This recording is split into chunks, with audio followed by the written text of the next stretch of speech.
Charlemagne, pardon. Ces voûtes solitaires ne devraient répéter que paroles austères. Tu t'indignes, sans doute, à ce bourdonnement que nos ambitions font sur ton monument.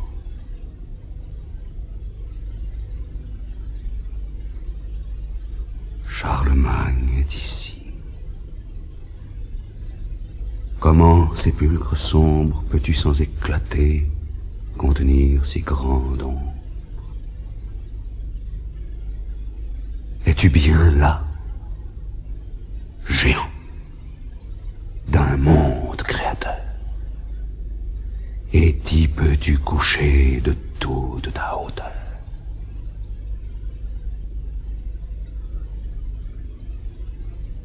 Non, c'est un beau spectacle à ravir la pensée que l'Europe ainsi faite, et comme il l'a laissé, un édifice avec 2 hommes au sommet, 2 chefs élus, auxquels tout roi né se soumet.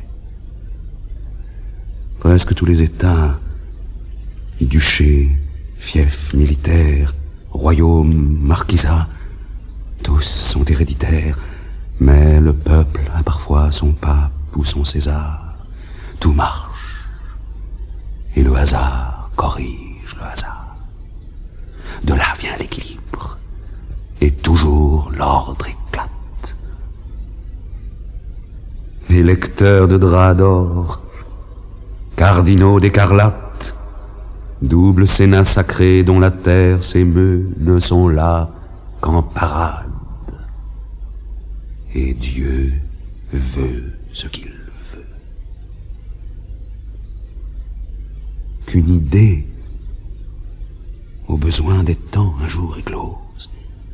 Elle grandit, va, court, se mêle à toute chose, se fait homme, saisit les cœurs, creuse un sillon, main roi la foule aux pieds, ou lui met un bâillon, mais qu'elle entre un matin à la diète, au conclave, et tous les rois soudain verront l'idée esclave sur leur tête de roi, que ses pieds courberont, surgir le globe en main ou la tiare au front.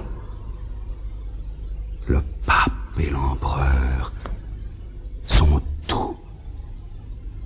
Rien n'est sur terre que pour eux et par eux. Un suprême mystère vit en eux, et le ciel dont ils ont tous les droits leur fait un grand festin des peuples et des rois, et les tient sous sa nue, où son tonnerre gronde, seul, assis à la table où Dieu leur sert le monde. Tête à tête, ils sont là, réglant et retranchant, arrangeant l'univers comme un faucheur son champ. Tout se passe entre eux deux. Les rois sont à la porte, respirant la vapeur des mets que l'on apporte, regardant à la vitre, attentifs, ennuyés et se haussant pour voir sur la pointe des pieds. Le monde au-dessous d'eux s'échelonne et se groupe. Ils font et défont, l'un délie et l'autre coupe. L'un est la vérité, l'autre est la force. Ils ont leur raison en eux-mêmes et sont parce qu'ils sont.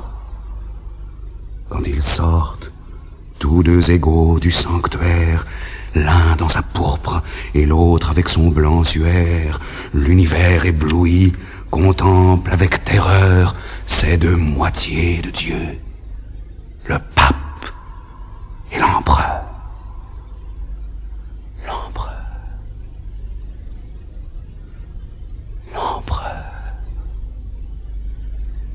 Être empereur. Oh, rage! Ne pas l'être et sentir son cœur plein de courage. Qu'il fut heureux celui qui dort dans ce tombeau, qu'il fut grand. De son temps, c'était encore si haut que soit le but où votre orgueil aspire, voilà le dernier terme. Or, l'Empire,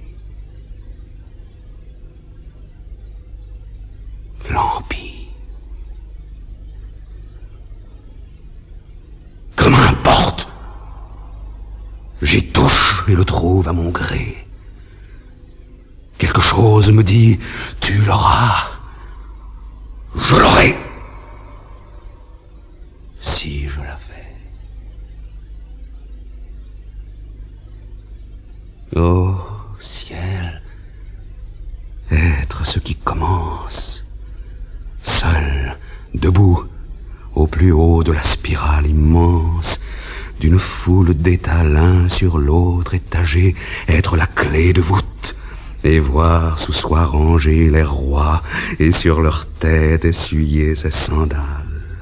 Voir au-dessous des rois les maisons féodales, margraves, cardinaux, doges, ducs à fleurons, puis évêques, abbés, chefs de clan, hauts barons, puis clercs et soldats, puis, loin du fait où nous sommes, dans l'ombre,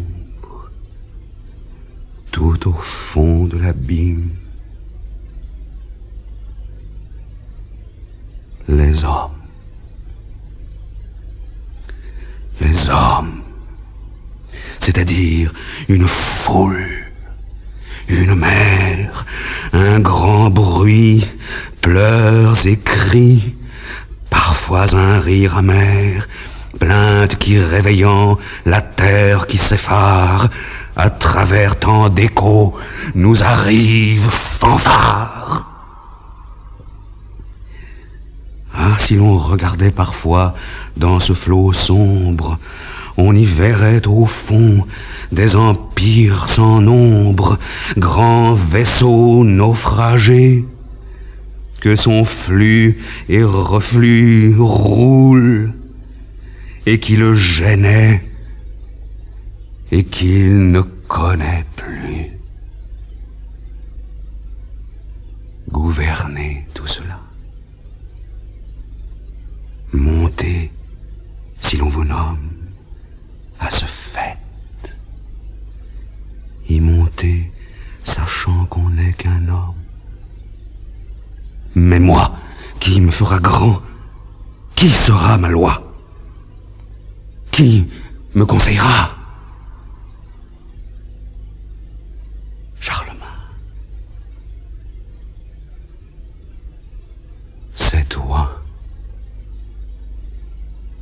Ah, puisque Dieu, pour qui tout obstacle s'efface, prend nos deux majestés et les met face à face, verse-moi dans le cœur, du fond de ce tombeau, quelque chose de grand, de sublime et de beau. Si cette chose est vraie, empereur d'Allemagne, oh, dis-moi ce qu'on peut faire après Charlemagne. Parle, dût en parlant ton souffle souverain me briser sur le front cette porte des reins.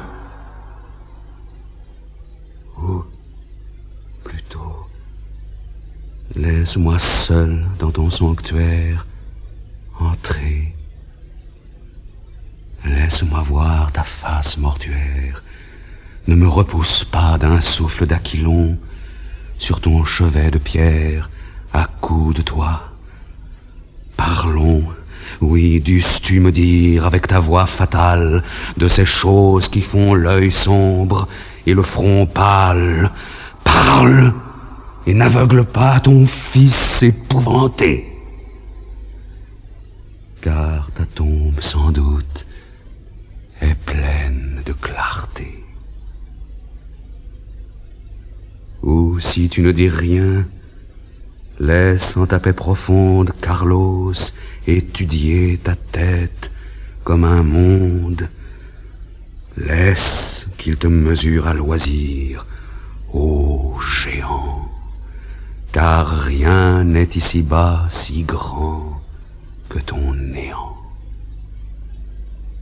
que la cendre, à défaut de l'ombre, me conserve.